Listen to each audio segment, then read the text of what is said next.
3 days ago when I was prepping for the show, on almost every website that I go to, there was an article about something called the Volcker Rule. Now, all that is a form of Wall Street regulation. It's part of the 2010 law Dodd-Frank, which was put into place after the Great Recession.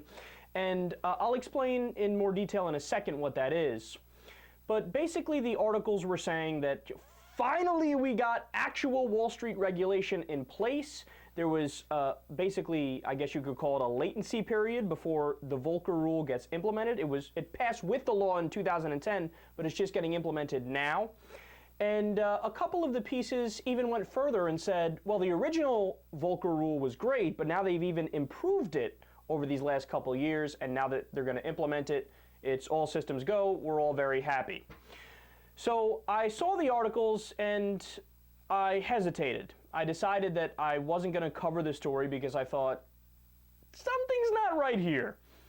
There's no way that we could get actual Wall Street reform given the current political and economic climate where Wall Street actually owns Congress. I mean, what? Congress is going to pass laws that go against the people who gave them money? It just doesn't make sense. It wouldn't happen. So lo and behold, today some new articles came out and my suspicion was justified, so let me explain here. Basically, the Volcker Rule is like Glass-Steagall light. Now, Glass-Steagall was put into place after the Great Depression.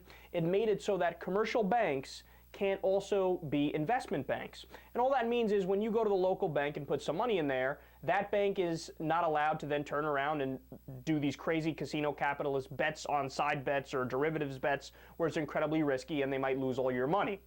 So what the Volcker Rule is, and Volcker knew, given the current political climate where our Congress is owned, we couldn't get Glass-Steagall fully implemented again, which is the best thing to do. But what it is a middle road where it says, okay, the commercial banks can do these risky bets.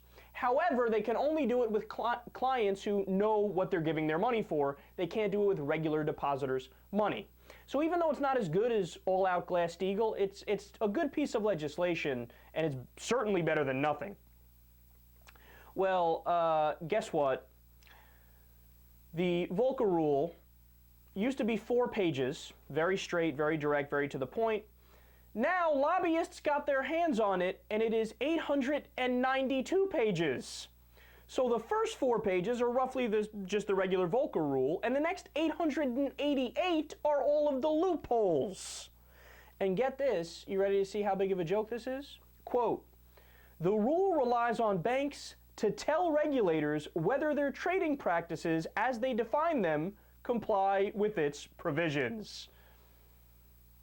So do you get what that means? There's no enforcement mechanism. They just write down on paper, we are doing the Volcker Rule. And then they tell the banks, okay guys, now you determine whether or not you're complying.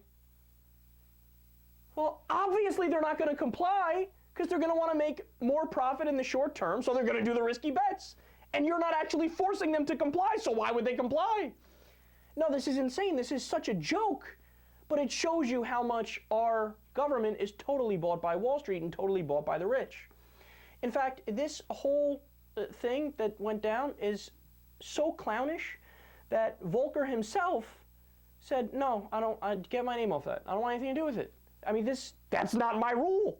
That's not my rule at all. And then now we're going to have another Great Depression or Great Recession that comes along eventually, and they're going to say, well, why didn't the Wall Street reform work? And the reason is going to be, you didn't actually do Wall Street reform. This is as depressing as it gets.